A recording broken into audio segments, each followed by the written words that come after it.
What a delightful day today, personally for me, because today I get to welcome my dear friend Rajeev, whom I first met in the 1980s, a long time back. I was very struck by Rajeev's multidimensional personality. From being the first ranker in every public exam that he has taken, right from high school to his masters, double masters, including his MBA. Reminded me of my guru, Swami Chinmayananda, writing in a book that he gave to me, never yield the first rank in any field to anybody. He wrote to me when I was a young man. And, I think it meant something. It didn't mean literally standing first. It means that always be at your best. And I think Rajeev has really manifested that in the multiple roles that he has played. And as a theater artist, as somebody who has served the community when he headed the town administration in Tata Steel, to being chairman of Tata Group companies, to representing on the ILO board this part of the country. So you are a very, very unique person, Rajeev. And it's so wonderful to have you here, Rajeev ji. So thank you very much for coming on this particular series today. Thank you. No, thank you for having me. It's a big honor and a privilege. Thank you so much. So with this, now let's start with our students. Students will share some insights from the subject on self-leadership that they have gained. So let's start with Sonakshi. Over to you, Sonakshi. Thank you so much, sir. Very good evening, sir, and it's a pleasure to have you here. So since I've been given the opportunity to share some of the insights from my self-leadership class on this topic of any habit can change, I would actually like to share a personal experience here. So this article actually talks about how we have this habit of making New Year resolutions and how at the end of barely maintaining a routine of 15 to 20 days, we always have this instinct of now it is up to a mark, I won't be able to continue it. And by the time I was reading, we were discussing it in our class, I actually felt that this was there with number of people. I was not alone who was facing this problem of not sticking to the goal. And then when we read about it, so it says that it is not always that we have this habit of blaming our willpower. See, I'm not that very good with maintaining my rules. So this article actually talks about it's not always about willpower. It's about having a habit around what you really want to be. So there are certain things like you get rewards. We always have this rewards in our mind that we'll be having a healthy shaped body, we'll be having a good skin. So that is all we always have in the back of our mind. But what we actually forget is how to start with a cue with that. And this article actually beautifully narrated that how we can actually have certain cues attached to our habits, and developing something around that is what actually can help us in numerous ways. And also there was this example of that we never think about brushing our teeth when we are there in the morning. So we have this habit, right? Because we do not think that we really have to go for a brush. Why do we really require it? So once you have something as your habit, you do not think about doing something. So this is what all I can recall. And basically, yeah, building yourself that not just with the rewards, but acting on the cues also really helps you to develop a habit around it. Would like to pass it over to Shubro if you can add something. Yeah, thanks Sonakshi. Thanks Rajeev Dubey sir for joining us and giving us your valuable time. So I am basically from Calcutta, and I have spent 5 years of my last professional stint in the manufacturing sector, Jindal Stainless. And after that, I have come joined this soil program, and this last 11 months was really a very transformative journey for me. And really, I have tried to inculcate few habits in this 1 year, like what I used to have health issues and other thing by meditating or running, these kind of habits in the morning. But after some point of time, I feel lost in this process of getting better version of myself, or attaining those tasks. I lost in between. Let's say I have continued it for 5 months, 6 months at a stretch. Then somehow in between I lost and the whole things comes to zero. So I couldn't make it a good habit that I have thought initially. So this is my point of view, sir. But I think with proper mindset and proper agility of mind, we can achieve these things, or with having proper passion for that work, we can attain these goals. So this is my point of view, sir. Okay, Tarun? Thank you, Subro, for your inputs. So my name is Tarun. I come from the city of Taj, Agra. So, as everyone else mentioned, this year has been a very transformational journey for all of us. And the leadership course taught by Anil sir added really real value to us. So, one of its topic, like changing the habits, which we started, was one of my favorite chapters in there. And I believe that learning is one part, and implementing that learning is the another part of it. So in this year, which was so crucial to us, and especially to me also, where I wanted to do many things and achieve many things, it was very important that it should perform to my fullest. When I came across with this, and that any habit can be changed, I introspected myself that what is that one habit that I should change and which can add value to me this year. So I figured out that I have a habit of procrastinating tasks, everything, and which was decreasing my output every single time. And this year I require a maximum output of myself. So I decided that let's take it as a challenge and change this habit. So how did I do that? I started with my waking up while I used to wake up. I don't since that day when I decided that not procrastinate, I have never snoozed my alarm. I have missed it completely, but I have not snoozed. I will not procrastinate that I will wait if my alarm is at 7:30, I will wake up at 7:30. I will not do it at 7:35. And other thing which I did was prioritizing my task. And at the end of it, writing it down, what is need to be done and when it is needed to be done. From changing my attitude to why do it today when it can be done tomorrow? I change it to why do it tomorrow when it can be done today. So that I will not say that I'm 100% successful, but from that day to till today, it's like almost a transformation. So I read about it and I learned and I implemented it and has shown results too. Tarun? Vaibhav Rajguru? Good evening, sir. I am Vaibhav Rajguru from Maharashtra. So during our self-leadership classes, we have learned many things such as biasness, how to listen deeply, community building, and many more things. We shall deal with our internal body. And Anisha taught us very goodly how to deal with our inner self. So talking about the today's topic, how to change our habit, the most first thing come is the resistance.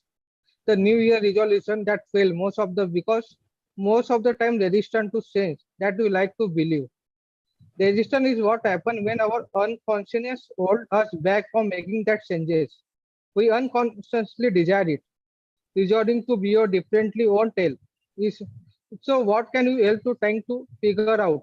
So in the article we read about there are three most components: the cue, the routine itself, and the reward. The use part of the understanding how to change to control your habit is to diagnose the cue, what you want to change and what you want to make to habit, and most importantly, rewarding to that routine which are delivering to us. Because most of the time we are not rewarding to ourselves, we are rewarding to other what are they are doing good. But when we are rewarding to when we are achieving something in our habit, then we have to need to reward to ourselves. Also referring to that article, the new resolution that we make and we are unable to carry the same for more than month or 2 months. We are not to carry for long time. To bring the change in ourselves, we must that change the habit to carry forward. We have to take small steps. As Tarun is talk about the procrastination, I think most of our generation people, youth people, are dealing with that. When I joined soil, I also suffer from the same habit because we are not maintaining our daily routine quite properly. So that's why we are procrastinate on mainly time. But when we join the soil, we have to do lots of assignment work and manage all the thing, meeting, all the things properly. So we have to manage all our daily routine properly on that way to reduce our tasks going for the further day. So it is very much necessary to manage our day properly. And we have to give the reward. If I do my work on the same day, then for the second day it must be relaxing to me. That was some of the reward for me for that day. That is. Thank you, Vaibhav. And Vaibhav Raj, the last person to share, he is there in Samastipur in Bihar at his sister's wedding, which has just started. So he'll just speak for a few minutes and he's joining on the phone. So Vaibhav, boliye, aap boliye. Yes, sir. A very good evening to you, sir. What I learned from this course was I try to relate it from my outside experience of whatever I have read in the case study. And habits go long way back to our thoughts. As we all know that thoughts lead to actions and actions lead to habits. It is such important aspect that sometimes our voluntary actions are not judged and we make it involuntary. And it goes on and on for that. Our cognitive brain does not work and we start doing things on a repetitive basis. That's what basically habits are. So if we want to change that habit, we have to structure our thoughts in such a way that furthermore, whenever we try to do something, we have to think about it. I think that would be all from my side, sir. Thank you. So right now you need to think on how to welcome the Bharat there. So, okay. With these very wonderful insights from our fellow panelists, the students, we now turn to Rajeev. And Rajeev, tell us before you turn to this topic, which we hope you will do at some point in your narration. We would love to hear about your amazing journey. You know, you have been blessed with a very unique life. So tell us about yourself, your life's journey so far. And then, of course, you may connect to our today's topic as well. So over to you, Rajeev. Okay. Thank you very much, Anilji. So let me start with the first conscious thought that I have. And it is of a cold winter evening in Delhi. We used to have razais. The heater would be on. And we would be listening to either my father or my mother tell us stories from their own childhood. And these stories were mostly connected with the freedom struggle and the kind of suffering and hardship that they had to overcome and then come into the world. And those stories, which involved struggle, which involved standing up for what they believed in, which involved helping those who were downtrodden, these got ingrained in my mind from a very, very young age. And they were to play a dominant role in whatever I did consciously. So I thought I'd give that as a starting point. Stories that I heard. My father, my mother, my grandmother, stories from the Ramayana, from the Mahabharata, but all of them revolved around sacrifice, standing up for a purpose, standing up for those who are downtrodden. And they became the signature theme for what I tried to do. I don't think I have succeeded, but I tried to do. Schooling for us was in St. Columba's High School. There were 3 of us brothers. We were there from KG to Standard 11. Those days we finished in Standard 11. So we were good students. Can I take credit for that? I don't think so. There were others who were, I think, smarter. They worked as hard.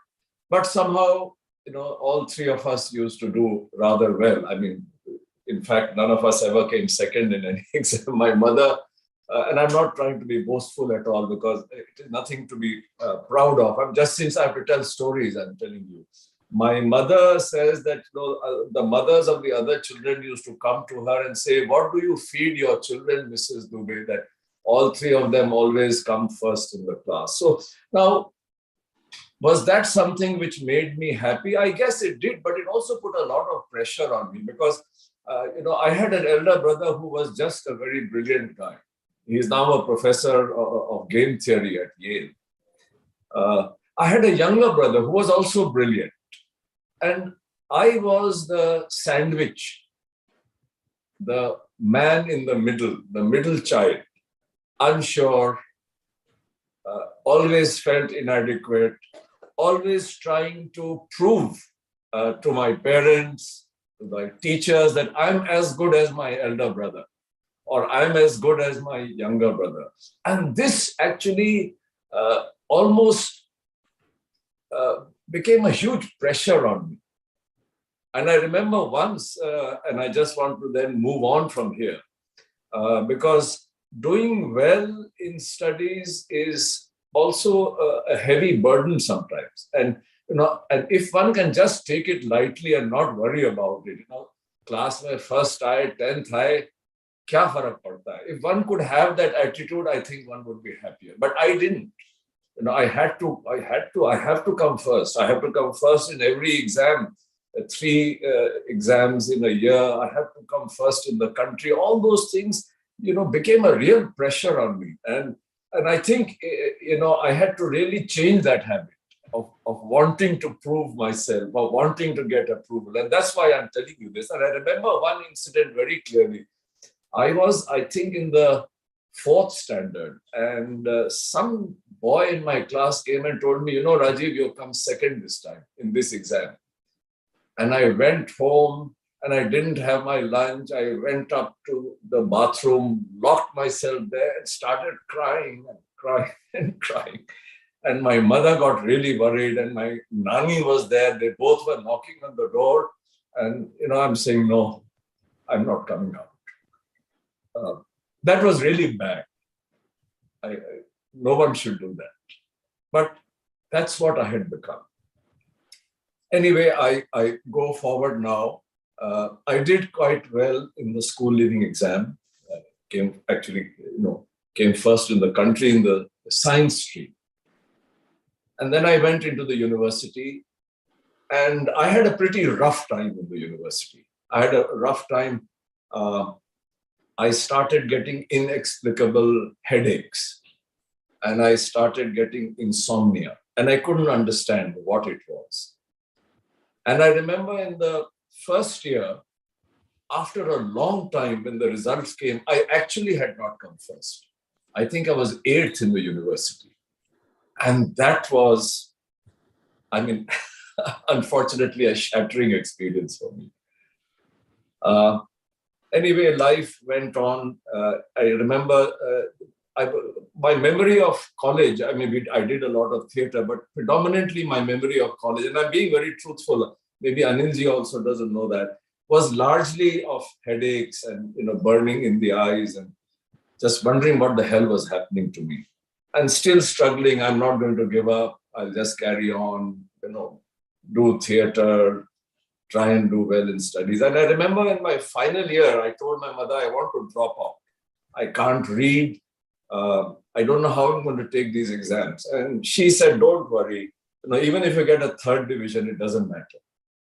And so I went in and took my final year exams. And lo and behold, I actually came first in the university. Now, how? Why? I have no idea. I have zero idea. I can tell you that there were people much brighter than me. They studied much harder. They read all the books, but I had to really focus. I ultimately had to condense, because I couldn't read much, each course into 1 or 2 sheets of paper. And then it was a big risk. If I got something in the exam which I hadn't covered, I would have failed. I'm saying this because success, or so-called success in life, is often a big gamble. And one shouldn't have one's happiness defined, if it is possible, in terms of the result that I get. I think we would all be much happier if our happiness came from the journey itself, from the process, rather than the one point, the result. It's like climbing, Anilji and I went to on this amazing journey to Mount Kailash. And for me, the pinnacle of that journey was to cross Dolma Pass. But we had to come back, at least Anilji and I had to come back. The younger people went ahead because we were told that there was a storm and the conditions were not good. And was it a failure or was it a success that we had to come back from 17,500 and not cross Dolma and complete the parikrama? And when I reflect later on, actually that was the real learning for us. That was the learning that in life sometimes you have to redefine success. For us, success was that we allowed the younger people to go. 3 or 4 people were allowed to go. And success was that we acknowledge we are not the youngest, we are not the fittest, so we won't even try to go there.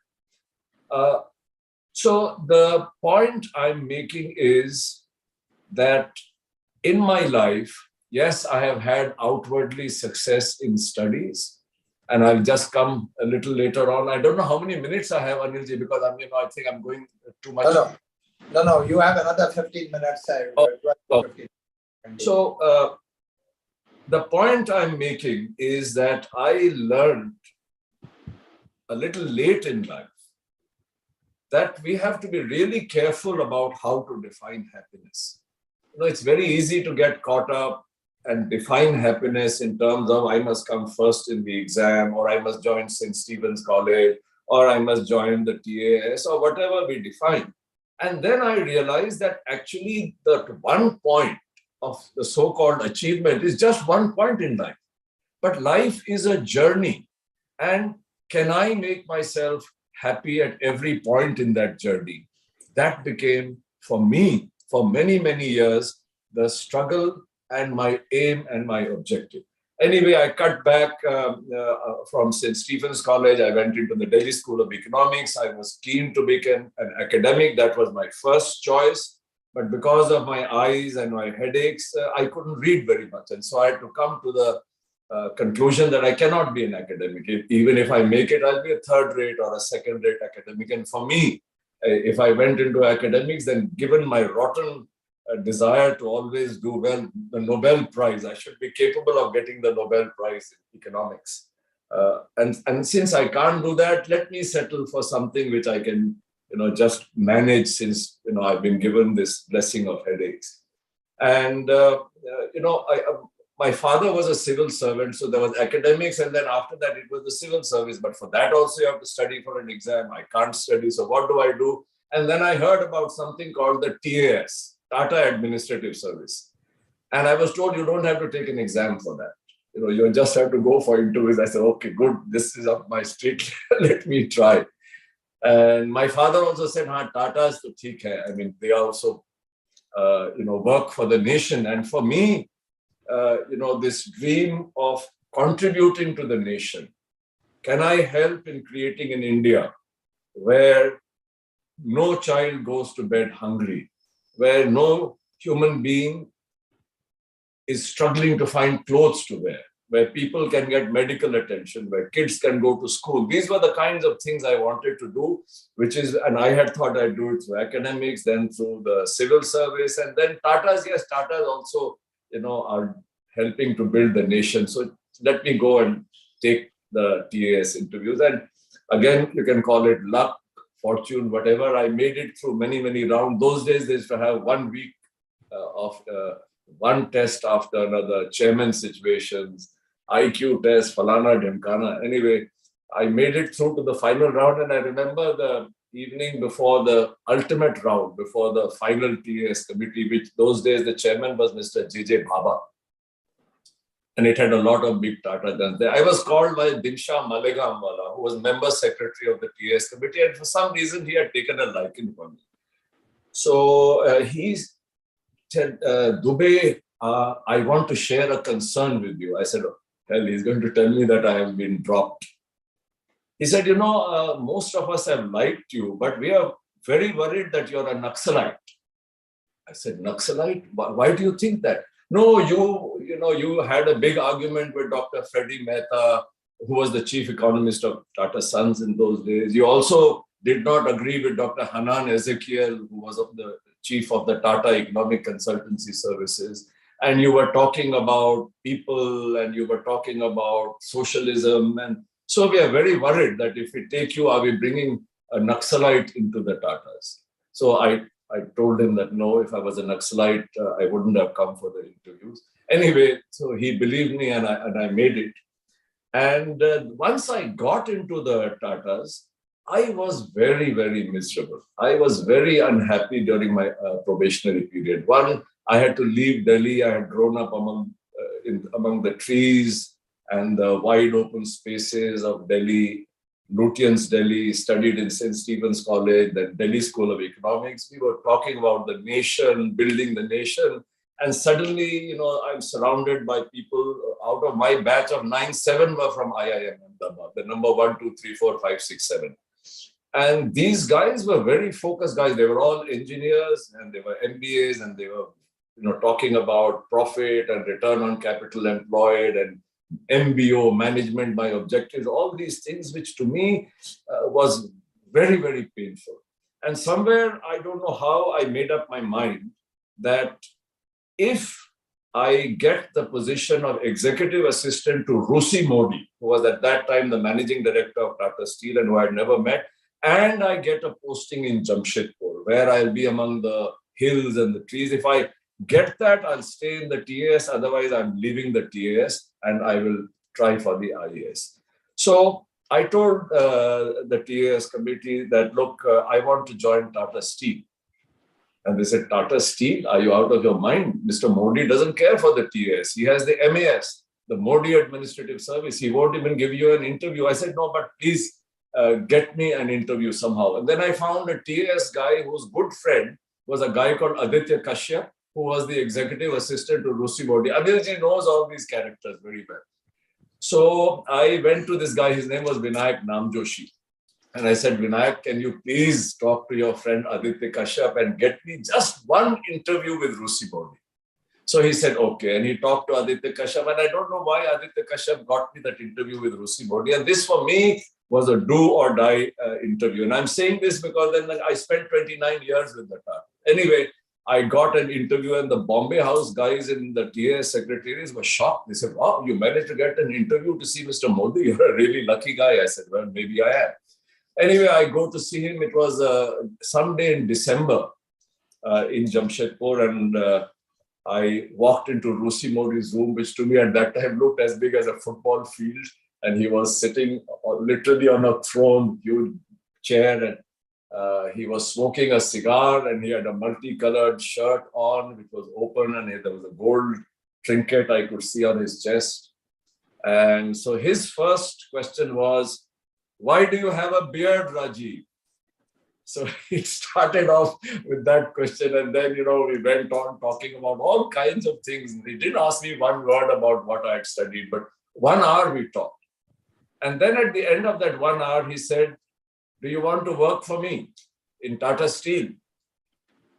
I said, yes, sir. I want to work in Tata Steel. He said, but then you'll have to get off your fancy TAS roles and you'll have to join Tata Steel roles. But I'll look after you. I said, okay, sir, accepted, because I didn't want to go back to Bombay anyway. Then he said, where do you want to work in Tata Steel? So I looked at him and said, as your executive assistant, sir. He said, are you mad? I've got Ada. Ada was Aditya Kashyap. So I said, no, sir, that's what I want. If you don't give me that, then I won't join Tata Steel.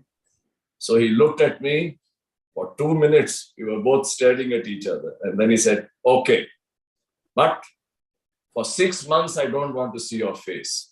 You go around the plant and don't you dare go in your fancy TAS car with a chauffeur. You walk.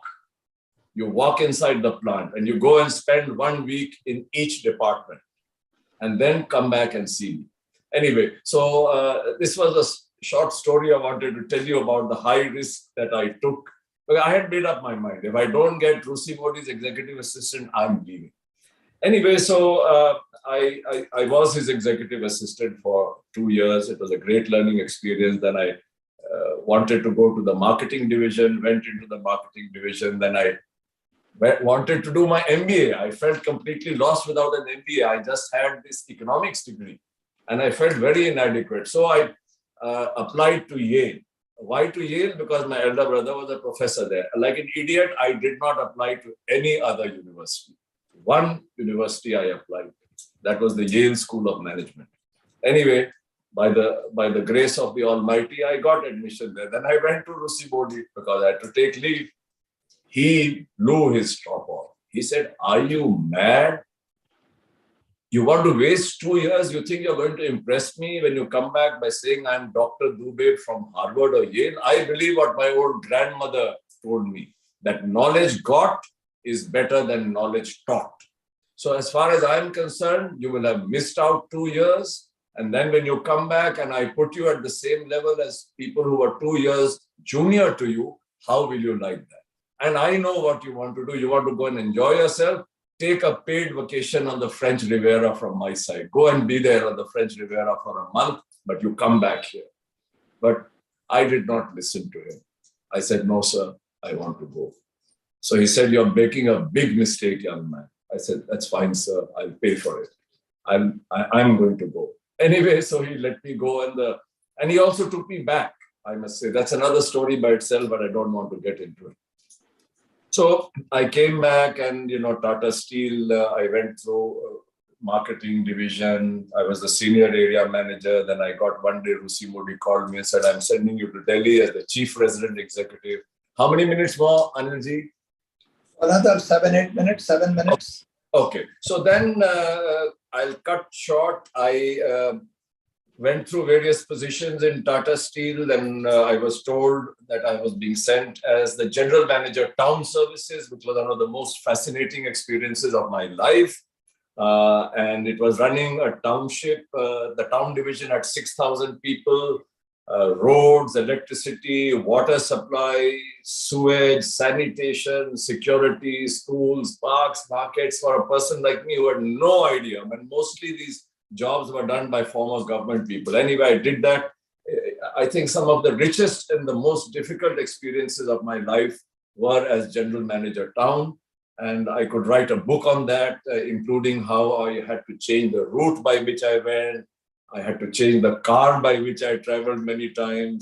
If I went for a walk, there used to be a security guy with a pistol walking behind me. All this tamasha happened. And then one day I was told, "You're now going as the managing director of Tata Metallics."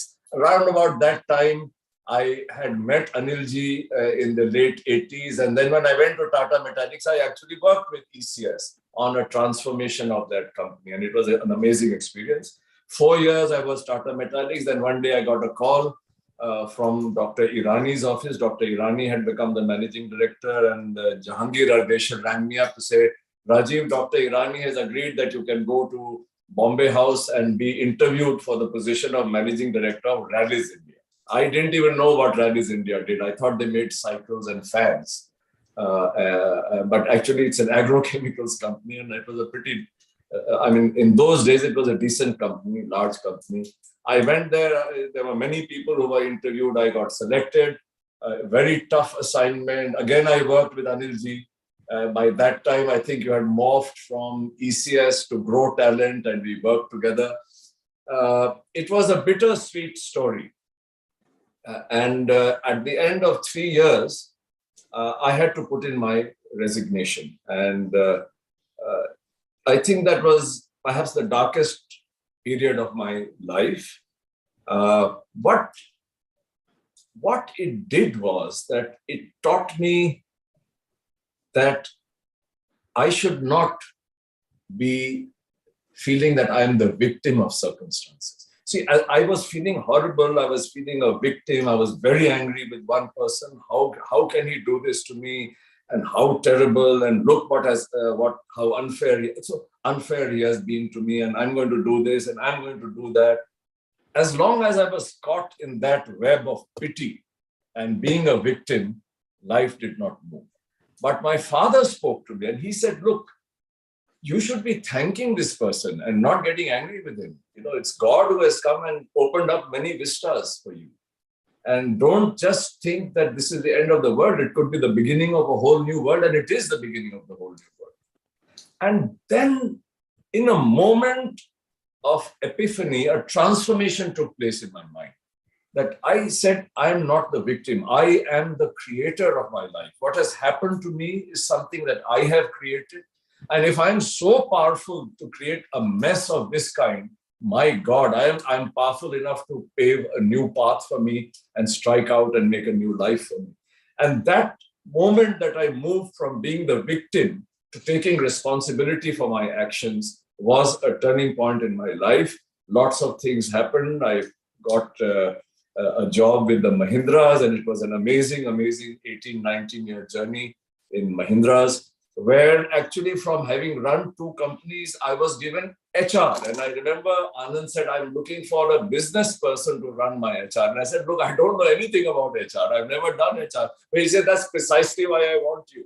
I mean, do you believe in people? I said, yes. So what do you believe? I said, I believe that each one has infinite potential.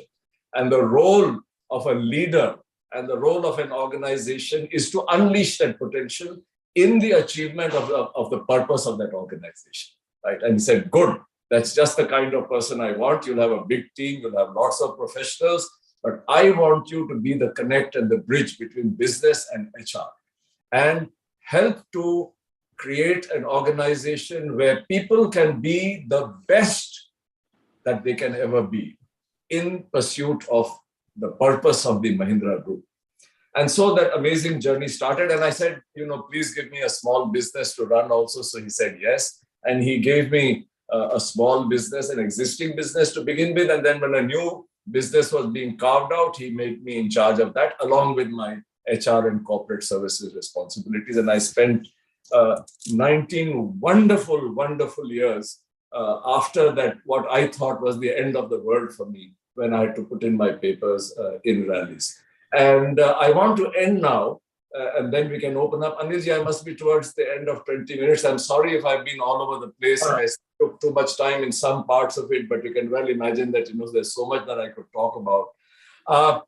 I have always felt that I had created a prison around myself.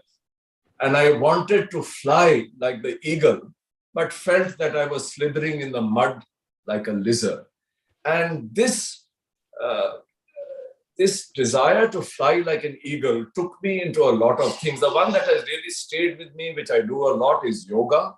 But it also took me into past lives. It took me into firewalking. It took me into Reiki. All of these things I did to find peace of mind, to fly like the eagle and not slither like a lizard. And I think something worked, or maybe it was just age. But now at this stage in my life, I look forward to every day. I get joy out of little things. I believe that that failure and success coexist, that they come in cycles. But joy comes out of the moment, in the here and now, in little things. And if I can seize the day and do it in the context of a purpose, which for me is to drive positive change in the life of whoever I come in touch with, even though it may be a small thing like just a smile. Can I get a smile onto the face of everybody that I come in contact with? From there to much bigger things like nation building and turning companies around, etc., etc. So I lived life then because I learned through all these experiences that life is in the here and now, that every day is life itself. And if I can live in the moment and not be a prisoner of the past, for yesterday is but a dream and tomorrow only a vision, but today well lived makes every yesterday a dream of happiness and every tomorrow a vision of hope. Look well, therefore, to this day. Such is my salutation to the dawn. That's Kalidas for you. Salutation to the dawn. So let me end there. Anilji, back to you. I think I've taken up my 20 minutes fully. No, thanks a lot. Thank you very much, Rajeevji. That was so wonderful. You know, there's something that strikes me about your entire narration is that there's been an intensity around you. and in you. There was that intensity that if I do something, I must excel. And you created this so-called self-inflicted pressure. And yet you stood up for what you wanted to pursue. Whether it was saying, I will in TAS only do this assignment, or whether it was the fact that I must do an MBA and stand up to Rusi Modi. I want to ask you, when you found each time that there is something you need to stand for and you need to stretch yourself, can you name, for example, this habit that you got when you got under too much pressure, especially when that difficult period took place in Rallis, and how, and your father helped you to overcome that thought. But something in you made you change that habit of, the habit was that I am feeling like a victim. Now the new freedom that you gained, which helped you to get out of that difficult period. Can you talk a little bit more about that and tell us? And may I request the audience to also start asking questions meanwhile? But I want to know, I want to process that a little more, because it can happen to any one of us. We can get into a difficult period. We can start feeling as if I am the victim, the environment is responsible.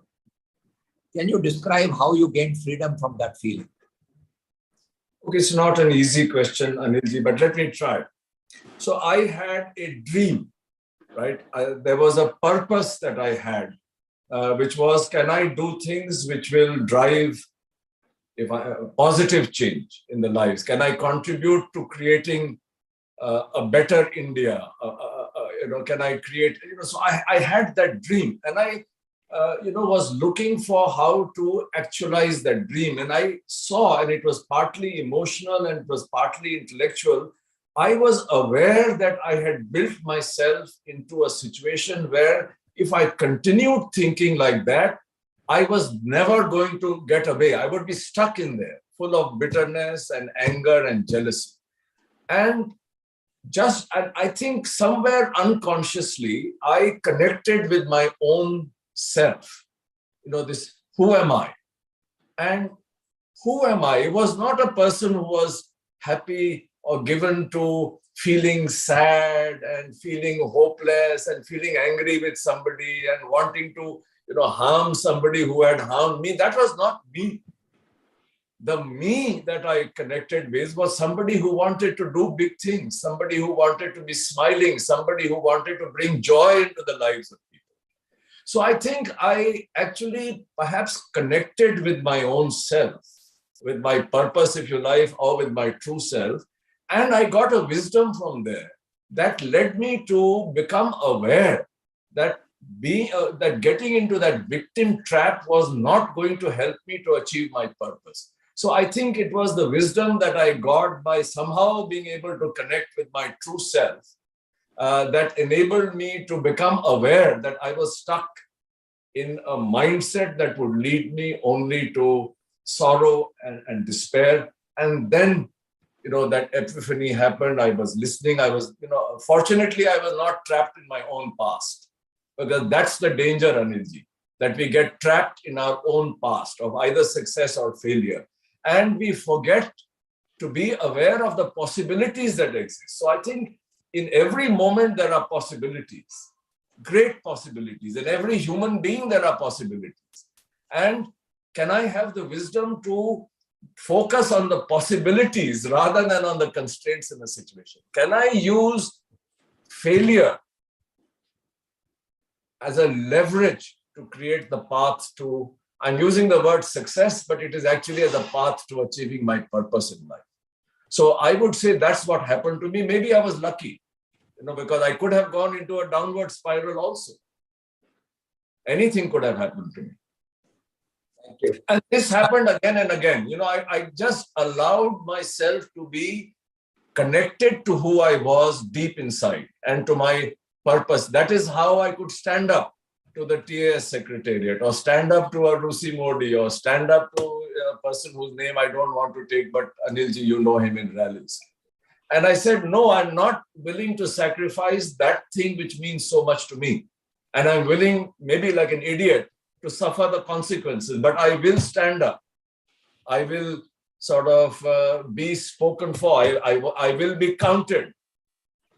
And I'm willing to take the consequences of that, because I believe that in life, if one door closes, 20 other doors and windows open up. I just have that optimistic view of life. Rajesh Dhaya is part of the webinar. He was your HR head at that time in Rallis India. And I remember him also very fondly. Rajesh recently stepped down as a board member of Axis Bank. Incidentally, he also was responsible for some time for the TAS program in the Bombay House in Tata Group. So Rajesh is saying that he has personally seen you fly. He said your last presentation to the board and top management of Rallis about transformation initiatives at Rallis, and specifically about the people change agenda, it was so full of passion, courage, and inspiration to many of the people sitting in the room, including Rajesh Dhaya. So you may think as if, that the fact that you had to move on and you therefore submitted your resignation. But even in that last presentation to the board, many people, including Rajesh Dhaya, were truly inspired. And Rajesh says he told your colleagues at that time that Phoenix has risen. I wonder if you remember that moment, and if you remember how, even in the last presentation, as you were leaving, you managed to inspire many people. Well, I remember that last presentation very well. Yes, I did not want to let down the people I had worked with. And I did not want them to feel that they had failed.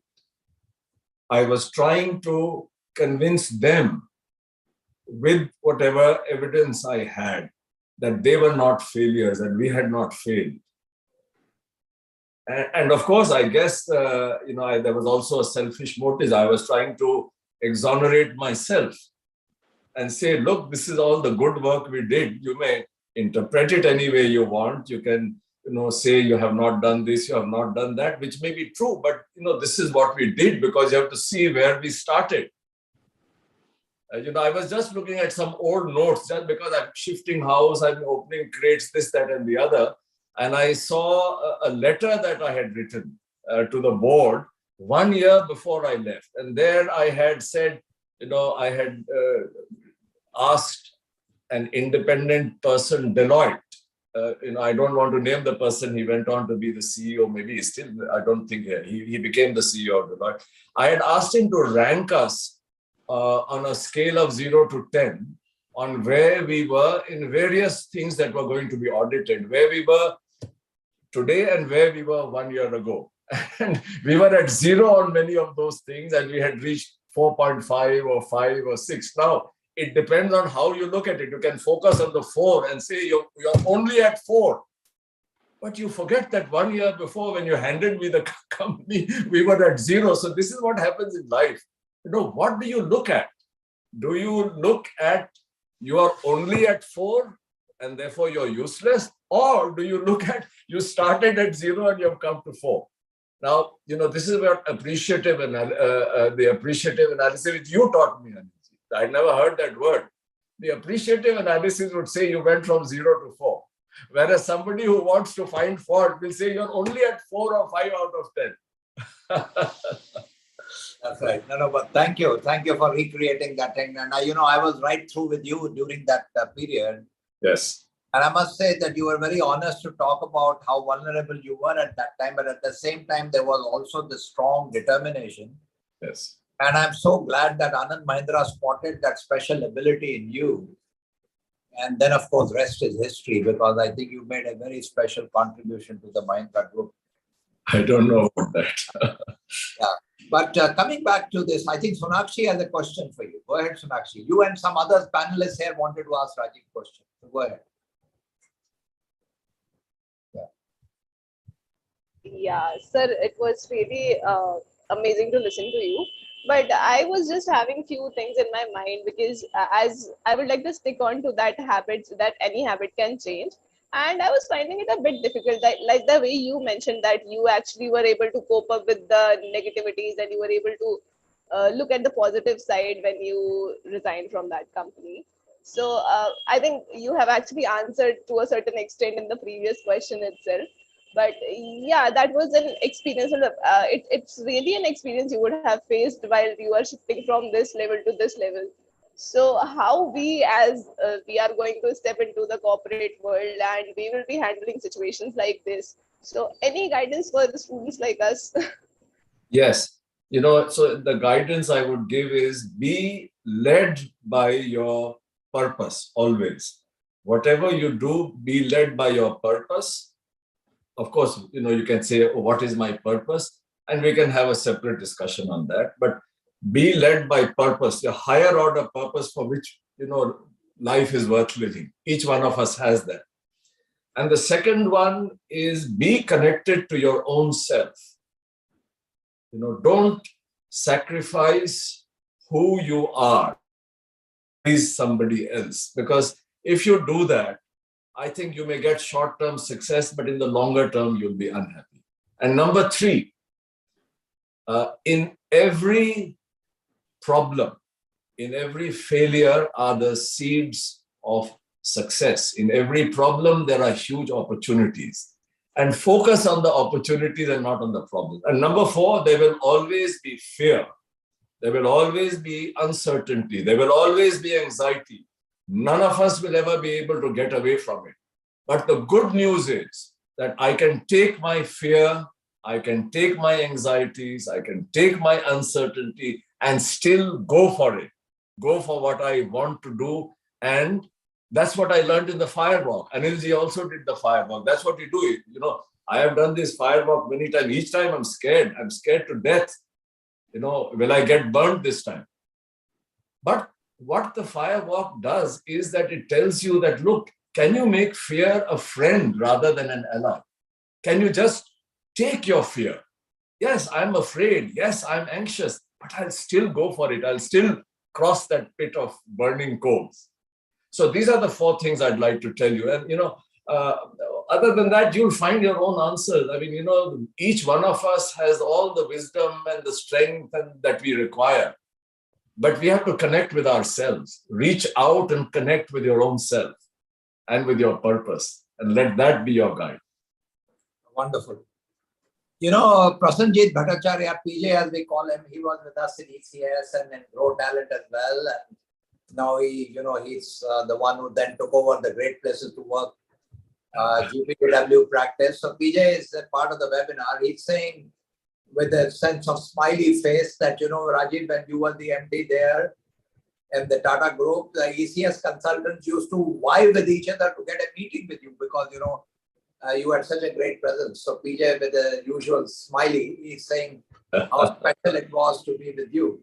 But, we have a question from Mr. Arya. He's saying that moment that has captured his imagination when you looked into Rusi Modi's eyes and said, I will only join this if you take me as your executive assistant. He's asking, where did that self-confidence come from? I don't know because, I didn't feel that confident. I walked in, but it was a do or die situation. I was clear in my mind, and don't ask me why, that if I do not get this position, executive assistant to Rusi Modi posted in Jamshedpur, if I don't get that, I'm going to resign from the TAS. I had never met Rusi Modi in my life. I had been to Jamshedpur once in 1964 as a little child. So I knew that there were forests and there were streams and there were hills around Jamshedpur. And I know how unhappy I felt when I went as a TAS probationer to Bombay. From Delhi, I went to Bombay in the monsoon, caught in the concrete jungle, stuck among people who were talking about management by objectives and how to read a balance sheet, whereas I was more concerned about the country, etc., etc. So I had made up my mind. How had I made up my mind? I have no idea. But for me, it was very clear that it was either this or I leave the TAS. And then I'll try my fortune elsewhere. So it was that belief in what I wanted rather than confidence. But I had no idea how Rusi Modi would react. He could have, he said, go to hell. But he didn't. I don't know why he did. Maybe he should have. You know, Shekhar Agarwal, who has worked with various global companies at the Asia Pacific level in the technology area, he asked a very interesting question that he said that handling success is more difficult than handling failure. Any thought on that? Oh, yes. Well, let me put it this way. The problem with success is that we can become arrogant and think, oh, I did it. And then we get caught, we become a prisoner of our success. And then we are unable to actually see in any situation what is the reality, what is the problem, what are the opportunities, what can I do? Because I'm stuck in the past, I put such a filter in front of me that I'm unable to be aware of the possibilities that exist.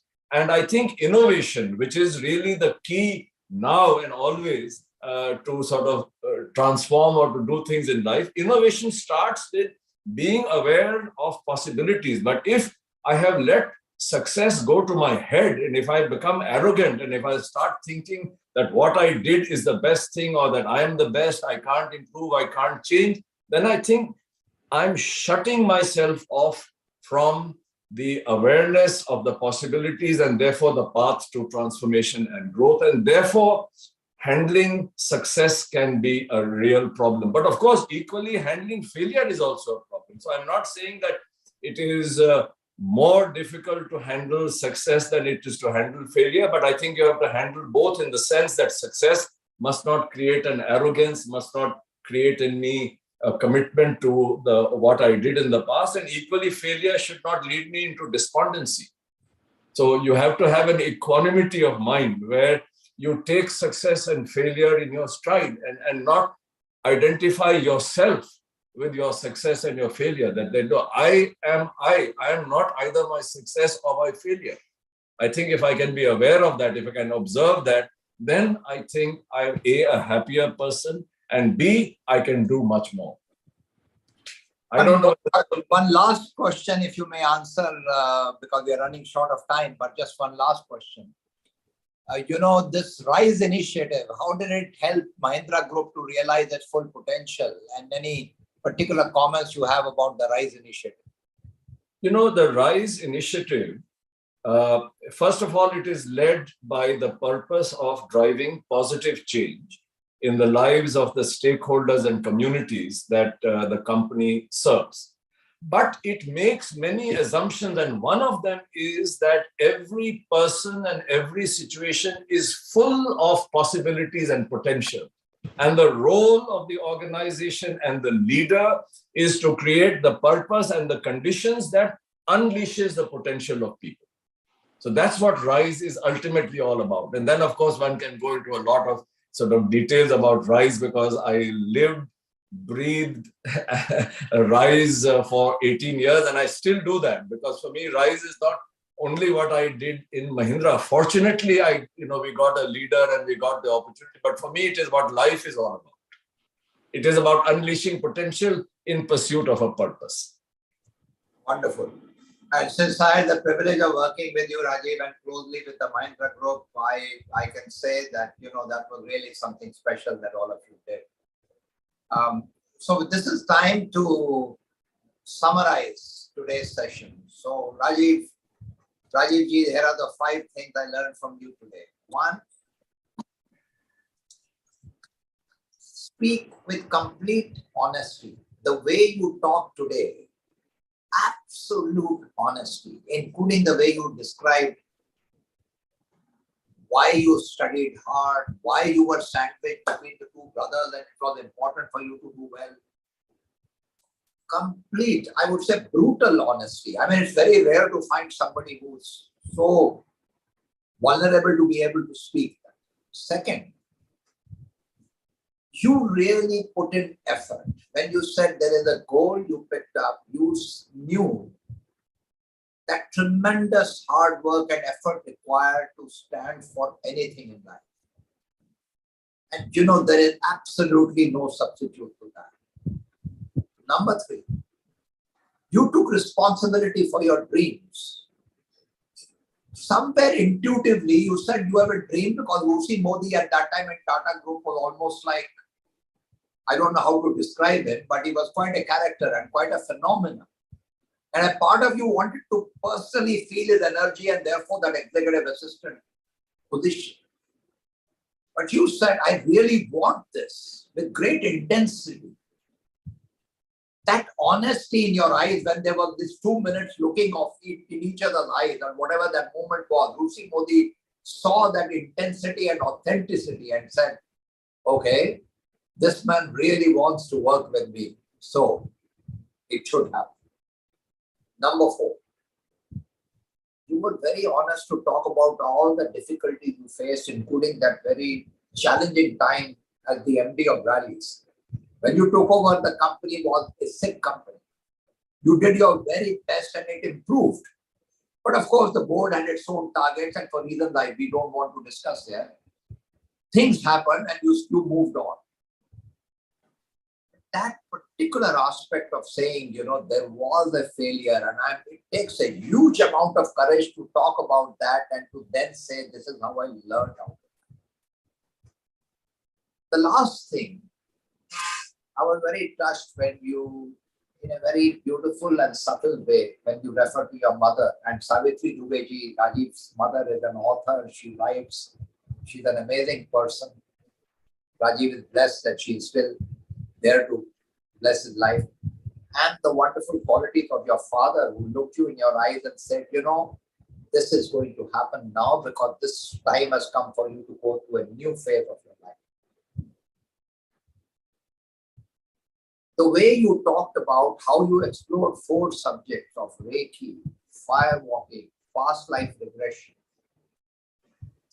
and through theatre, all the time trying to understand your own self. And you knew that ultimately it's self-knowledge and it's your own idea of your own purpose. If you can take responsibility for who you are, what your dream and purpose is, and if you genuinely love that sense inside your own self in wanting to become a better person in pursuit of that goal, as in the words of Swami Chinmayananda, when that happens, rise in love. Rise in love. So Rajeev ji, thank you for sharing your journey about rising in love and making it very worthwhile for all of us. And I'm so glad we have ended this series, Conversations That Count, the 17 beautiful episodes with your wonderful presence tonight, and to my students who have been with us for a year and next month are graduating.